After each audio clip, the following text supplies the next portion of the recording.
بسم اللہ الرحمن الرحیم۔ السلام علیکم۔ یہ کتاب آپ کے لیے کاشان بصیرت کے یوٹیوب چینل کی جانب سے ریکارڈ کی جا رہی ہے۔ کتاب کا نام ہے ایمان۔ اب ہم کتاب کا آخری پارٹ نمبر 14 پڑھیں گے۔ شروع کرتا ہوں اللہ کے نام سے جو بڑا رحمان و رحیم ہے۔ کیا ان لوگوں کے لیے جو ایمان لا چکے وقت نہیں آیا کہ ان کے دل اللہ تعالیٰ کی یاد اور اس کے لیے جو حق کی طرف سے نازل ہوا عاجزی کریں، اور ان لوگوں کی طرح نہ ہو جائیں جو اس سے پہلے کتاب دیے گئے، پھر ان پر لمبی موت گزاری، پھر ان کے دل سخت ہو گئے اور ان میں سے اکثر فاسق ہیں۔ سورہ حدید آیت نمبر 15۔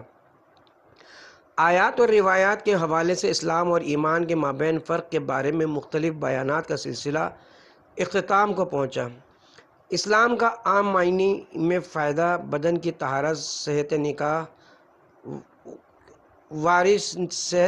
وارث اور جان و مال کی حفاظت سے تعبیر ہے، جبکہ ایمان کا فائدہ ابدی سعادت اور رب العالمین کی تربیت کا حصول ہے۔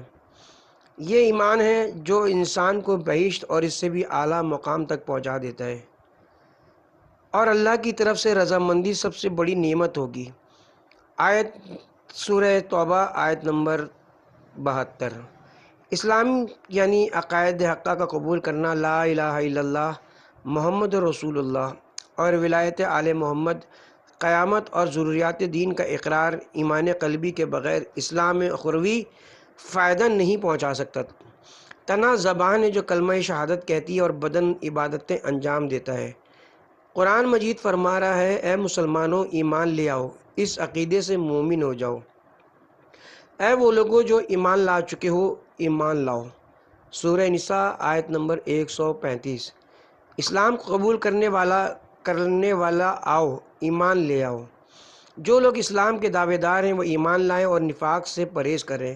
نفاق یعنی زبان سے ایمان کا اقرار کرنا لیکن دل سے ایمان کا اقرار نہ کرنا۔ جبکہ اسلام کا پیغام آئے ہوئے چند سال گزر گئے تھے تو تمہیں اس دوران ایمان لانے کا وقت ہی نہ ملا۔ ایمان کی کئی بار تعریف کی گئی ہے کہ ایمان یعنی خشوع اور دل سے یقین رکھنا۔ تمہارا دل خدا پر یقین رکھے، تیری زبان یہ کہے کہ انا جن الحق کا، اور تمہارا دل خدا کی معرفت اور بہشت کا مشتاق رہے، اس لیے کہ جہاں بھی دل ہوگا ایمان بھی وہیں ہوگا۔ خواتین حضرت عباس علیہ السلام کے دسترخوان کا اہتمام کرتی ہیں، خیال کرتی ہیں کہ بہت بڑی عبادت انجام دے ڈالی۔ ان ہستیوں پر ایمان پیدا کریں، زبان سے اقرار کافی نہیں۔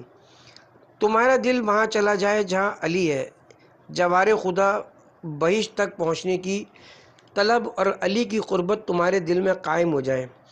آپ کو خدا پرست ہو جانا چاہیے۔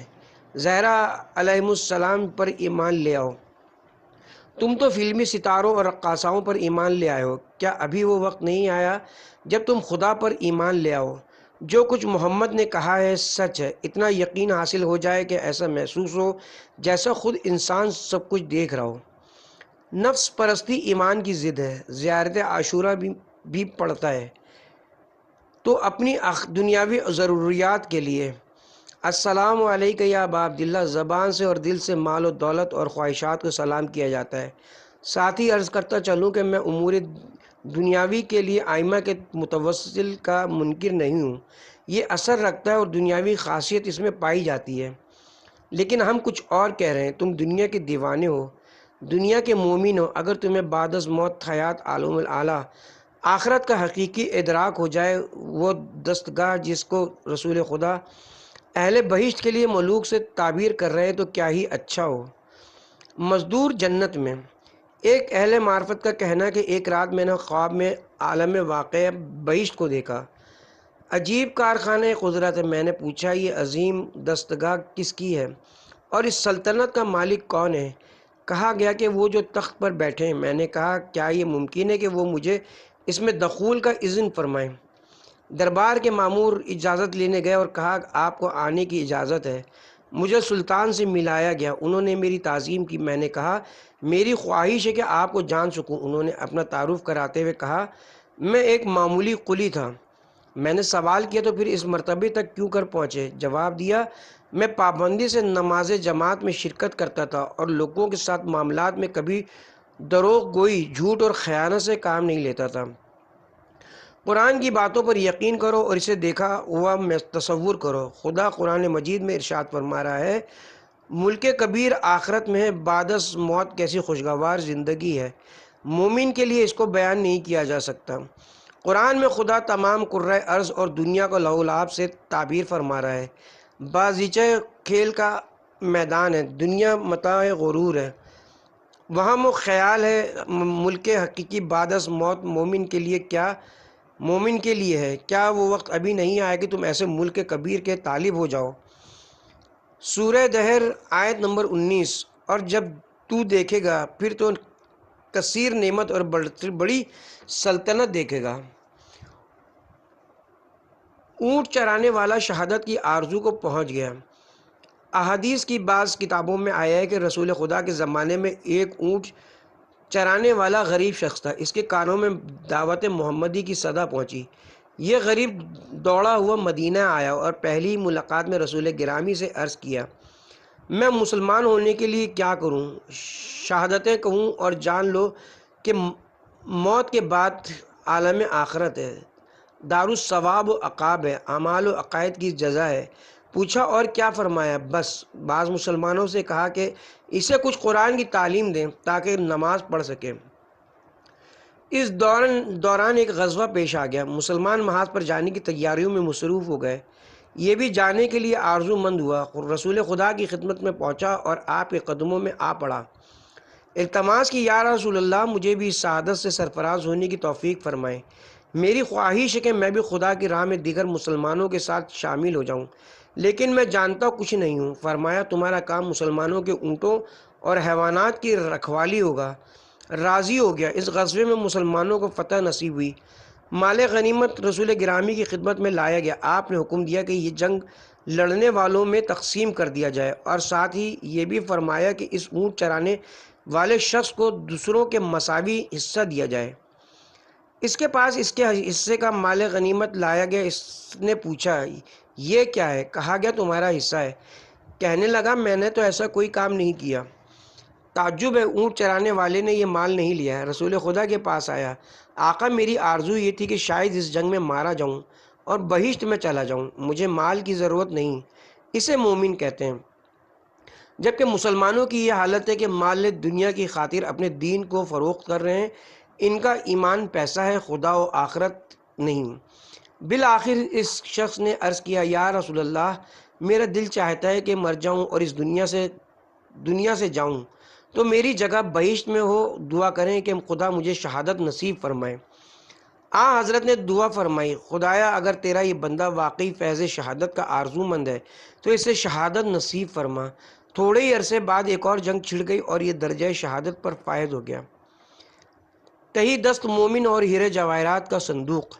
ایمان کی ایک اور مثال دیتا چلوں۔ ابو الاعلیٰ مودودی نے اپنی کتاب میں نقل کیا کہ سلاطین ایران کے دارالحکومت مدائن کی فتح کے موقع پر جو کہ بڑے عظیم خزانوں اور عجم کے برسوں پرانے جواہرات اور قیمتی خفیہ خزانوں کا مرکز تھا، بے انتہا غنائم ہاتھ میں آئے جنہیں جمع کر کے ایک خاص مقام پر جمع کر دیا جاتا تھا۔ اسی اثنا میں ایک نو مسلم جوان چلا آیا، ہاتھ میں ایک بند صندوق تھا۔ اس نے حکام کے حوالے کر دیا۔ پوچھا گیا یہ کیا ہے؟ اس نے کہا جو دیکھ رہے ہو وہی ہے، اس کے اندر کیا ہے میں نے کھول کر نہیں دیکھا ہے کہ اس میں کیا ہے۔ اس جوان کا کہنا تھا کہ اگر میں خدا پر ایمان نہ رکھتا تو یہ یہاں نہ لاتا، میرے ایمان نے مجھے مجبور کیا کہ میں اس قیمتی صندوق کو تحویل میں دے دوں۔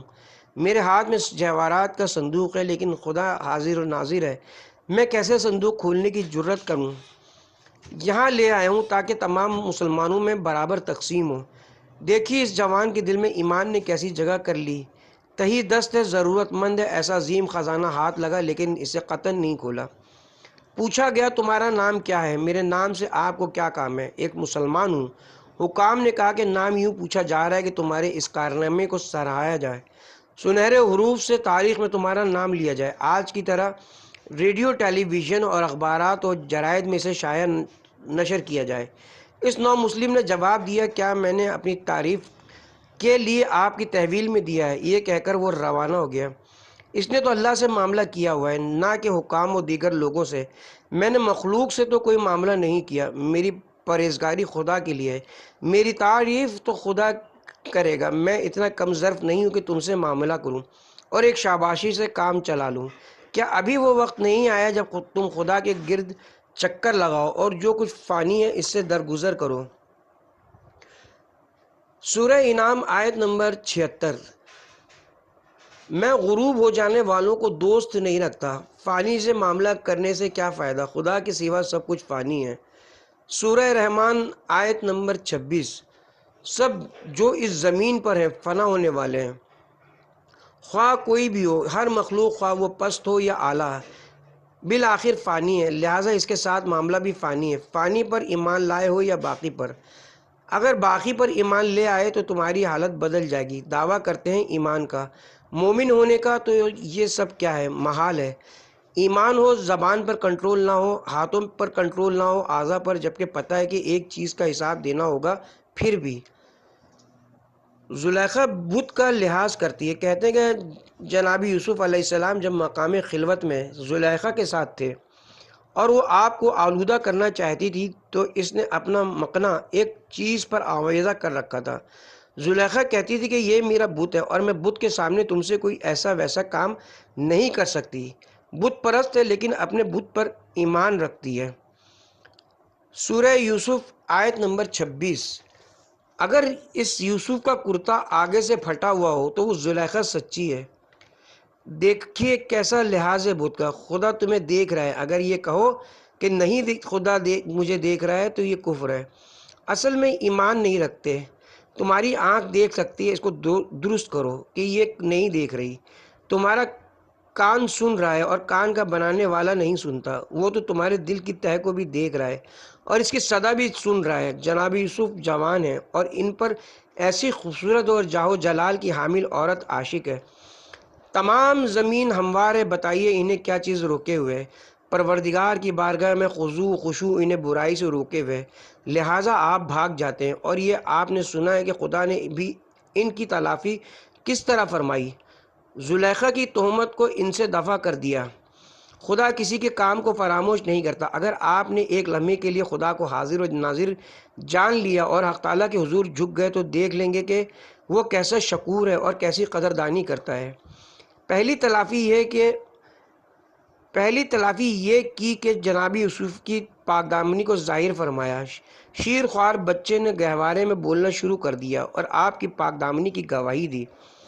اگر جناب یوسف کی پہرن سامنے سے پھٹی ہوتی تو ان کی غلطی ہوتی کہ وہ زلیخا سے ملنا چاہتے تھے، اسی لیے سامنے سے کرتا پھٹا ہے، لیکن آپ کی پہران پیچھے سے پھٹی ہوئی تھی۔ یہ اس بات کی دلیل تھی کہ جناب یوسف بے قصور ہے اور زلیخا نے ان کا پیچھا کیا ہے۔ عزیز مصر نے دیکھا کہ عجیب بات ہے، بچہ گہوارے میں کسی سے رشوت تو طلب نہیں کرتا کہ کسی کے خلاف جھوٹی گواہی دے۔ زلیخا بدبخت کو اس رسوائی سے بڑی شرمندگی ہوگی۔ اللہ معاف فرمائے روز قیامت کی شرمندگی سے۔ اگر یہیں پر نادم ہو جائیں تو خدا بھی روز آخرت تمہیں شرمندہ نہیں کرے گا۔ بندہ مومن پر خداوند کریم کے بے حساب احسانات۔ تفاسیر اور دیگر کتب میں درج ہے کہ جناب یوسف علیہ السلام جب مصر کی بادشاہت پر فائز ہوئے تو جبرائیل علیہ السلام انسان کی شکل میں ان کے سامنے بیٹھے تھے۔ ایک جوان جناب یوسف کے محل میں دور سے دیکھا گیا جو باورچی خانے میں کام کرتا تھا۔ جبرائیل علیہ السلام نے کہا، یوسف کیا اس جوان کو پہچان گئے؟ کہا نہیں۔ جبرائیل نے کہا، یہ وہی بچہ ہے جس نے اس روز گہوارے میں تمہاری پاک دامنی کی گواہی دی تھی۔ جناب یوسف نے اسے طلب کیا، جوان کا احترام کیا، شکریہ ادا کیا، اسے خلت بخشی اور اس کو اعلیٰ عہدے پر ترقی دے دی۔ جبرائیل مسکرا دیے اور کہا کہ گہوارے میں اس نے بغیر اختیار و استفسار کے خود ہی تمہاری پاک دامنی کی گواہی دی تھی۔ تم بھی اللہ کی مخلوق میں سے ہو اور اس طرح تلافی کرتے ہو، مجھے نہیں پتا۔ خدا مومن کے ساتھ کیسی تلافی فرمائے گا؟ جو شخص ایک عمر کہتا رہے اشہد ان لا الہ الا اللہ وحدہ لا شریک لہ، جو ایک عمر کہتا رہے سبحان اللہ، پاک ہے میرا خدا، جو ایک عمر کہتا رہا۔ ہم ایسا بخشنے والا رب رکھتے ہیں کہ اتنے گناہوں کے باوجود اس کی رحمت کی توقع رکھتے ہیں. پتہ نہیں کل قیامت کے روز اللہ تعالیٰ اس عبد کے ساتھ کیا کرے گا. اس کے ساتھ ہی یہاں پہ کتاب ایمان کا حصہ اول اپنے اختتام کو پہنچا. تالیف شہید محراب آیت اللہ العظمیٰ سید عبدالحسین دستغیب، مترجم جناب طالب موسوی صاحب. انشاءاللہ حاضر خدمت ہوں گے ایمان جلد دوئم کے ساتھ.